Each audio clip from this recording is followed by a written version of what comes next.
ہم بھی تو ایک امتحان کے قریب ہو رہے ہیں. آپ کو معلوم ہے ہر گزرتا دن ہم قبر کے قریب ہو رہے ہیں. اللہ کے بندوں اور موت کے قریب ہو رہے ہو. تمہیں تو فکر بڑھنی چاہیے تھی.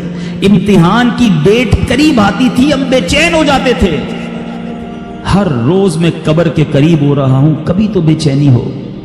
اچھا پتہ ہے موت کا وقت بھی مقرر ہے اور موت کی جگہ بھی مقرر ہے. بندہ کسی نہ کسی بہانے سے ادھر پہنچتا ہے. آپ نے دیکھا ہوگا نہیں چاہتے جاتے بھی کسی کی گاڑی میں بیٹھ جاتا ہے یا اچانک کسی گاڑی سے اتر جاتا ہے. جو اتر جاتا ہے وہ بچ جاتا ہے, جو بیٹھ جاتا ہے وہ چلا جاتا ہے. سنا ہوگا نا کیا تھا, وقت مقرر تھا. جو اتر گیا اس کا ٹائم نہیں آیا تھا.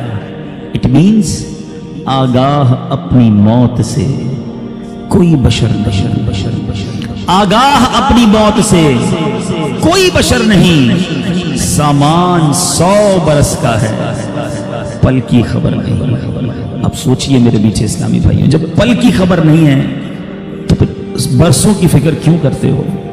پتہ ہے صبح جب ہوتی ہے تو دن کیا اعلان کرتا ہے؟ ابھی دن نکلا ہوا ہے نا. پیارے آقا علیہ الصلوۃ والسلام فرماتے ہیں جب روز صبح سورج طلوع ہوتا ہے, نکلتا ہے, تو اس وقت دن یہ اعلان کرتا ہے کہ آج کوئی اچھا کام کرنا ہے تو کر لو, میں پھر پلٹ کر نہیں آؤں گا. آج کا دن کل نہیں آئے گا, پھر کبھی نہیں آئے گا ہماری زندگی میں. لیکن ہمیں احساس ہی نہیں ہے. ایک باپ اور بیٹا سوئے ہوئے تھے. بیٹا رات کو اٹھ گیا, رات کو اٹھ کر رونے لگا. باپ نے کہا بیٹا کیوں رو رہے ہو, کیا ہو گیا؟ کہتا ابو جان بات یہ ہے کہ صبح مجھے کل قاری صاحب نے ایک سبق دیا تھا, اب مجھے کل استاد صاحب کو وہ سبق سنانا ہے. سبق یاد نہیں ہوا ہے, اب استاد صاحب کو نہیں سناؤں گا تو انہوں نے سزا دینی ہے. یہ سن کر باپ بھی رونے لگ گیا. کمال کا باپ تھا, رونے لگ گیا. کسی نے پوچھا کہ تم کیوں رو رہے ہو؟ کہتا ہے میرے بیٹے کو ایک سبق یاد نہیں ہے, اس کے لیے رو رہا ہے کہ قاری صاحب کو کیا جواب دوں گا. میں نے تو اللہ کی کتنی نافرمانیاں کی ہیں, اللہ کی بارگاہ میں کھڑا کر کے ہڑا ہوا تو کیا جواب دوں گا. اس کو ایک دن سبق سنانا ہے, اس کو بے چینی ہے. مجھے ساری زندگی کا حساب دینا ہے, میں کیسے سو رہا ہوں. کبھی زندگی میں ایسا ہوا؟ ذرا سوچئے.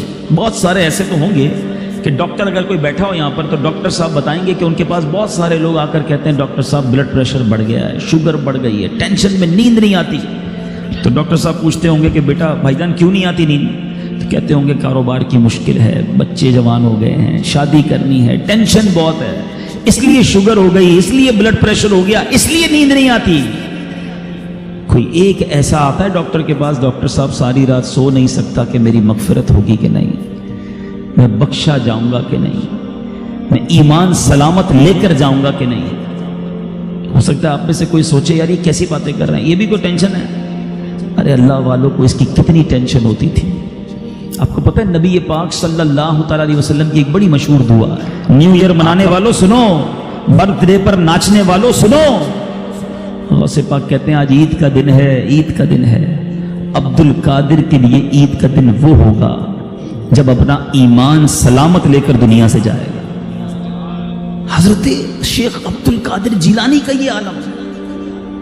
عمر فاروق رضی اللہ تعالیٰ عنہ خلیفۃ المسلمین امیر المومنین, وہ عمر ہے. حضرت عمر کا مرتبہ یہ ہے کہ میرے آقا فرماتے میرے بعد کوئی نبی ہوتا تو عمر ہوتا.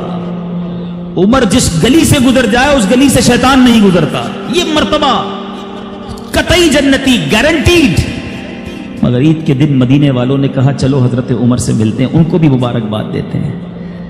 حضرت عمر کا گھر کا دروازہ کھٹکھٹایا گیا, دروازہ کھلتا ہے, حضرت عمر باہر آتے ہیں, آنکھوں میں آنسو ہیں.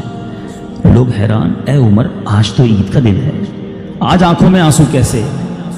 حضرت عمر کہتے ہیں عید تو ان لوگوں کے لیے ہے جن کے روزے قبول ہو گئے, جن کی نمازیں قبول ہو گئی. عمر نہیں جانتا کہ اس کی عبادتیں مقبول ہوئیں یا منہ پر مار دی گئی. یہ حضرت عمر, یہ غوث اعظم. میں اور آپ تو گناہوں کے انبار ہیں سر پر, مگر کوئی شرمندگی نہیں ہے, کوئی ٹینشن نہیں ہے, کوئی دعا نہیں ہے, کوئی جس کو کہیں جھرجھری آ جائے کہ یار بنے گا کیا میرا. مزے ہیں, گل چھڑنے ہیں, پلاننگز ہیں, آج کدھر گھومنے چلنا ہے, سنڈے کو کدھر چلنا ہے, آؤٹنگ کدھر کرنی ہے, چھٹیوں میں کیا کرنا ہے. پورے دن میں نماز پڑھنی ہے کہ نہیں, اس کی کوئی پلاننگ نہیں. سوچئے, خدا کے واسطے سوچئے. ہم سب کو مرنا ہے، یہ وہ حقیقت ہے جس سے انکار نہیں کیا جا سکتا۔ موت ایک ایسی حقیقت ہے کہ دنیا کا ہر مذہب، دنیا کی ہر قوم اس کو مانتی ہے کہ مرنا پڑے گا، کسی کو اس سے کوئی جس کو کہیں فرار نہیں ہے۔ بہت سارے میرے سامنے جوان بیٹھے ہیں، مدنی چینل پر نوجوان سن رہے ہوں گے، بندہ کہتا ہے جوانی تو دیوانی ہوتی ہے، مزے کرو، یقین کرو یہ بڑی نعمت ہے۔ پوچھو ان بوڑھوں سے، اب نہیں ہے وہ ہمت جو پہلے تھی، اب بیماریاں آ گئی ہیں۔ اللہ نے جوانی دی ہے، پیر سلامت دیے ہیں، پیروں پہ کھڑے ہو کے نماز پڑھ لو، پھر بیٹھ کر بھی مشکل ہو جائے گی۔ اللہ نے جوانی دی ہے، زیادہ روزے رکھ لو۔ اللہ نے جوانی دی ہے، اس جوانی میں خوب دین کی خدمت کر لو۔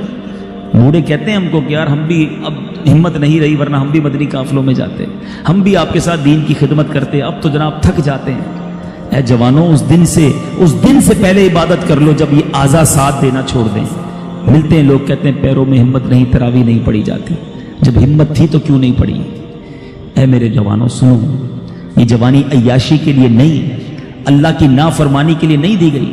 جوانی کی جو توبہ ہے نا، یہ ولیوں کا پیشہ ہے، ولیوں کا طریقہ ہے، انبیاء کا طریقہ ہے۔ مفتی اعظم ہند مصطفی رضا خان صاحب نوری جو اعلیٰ حضرت کے بیٹے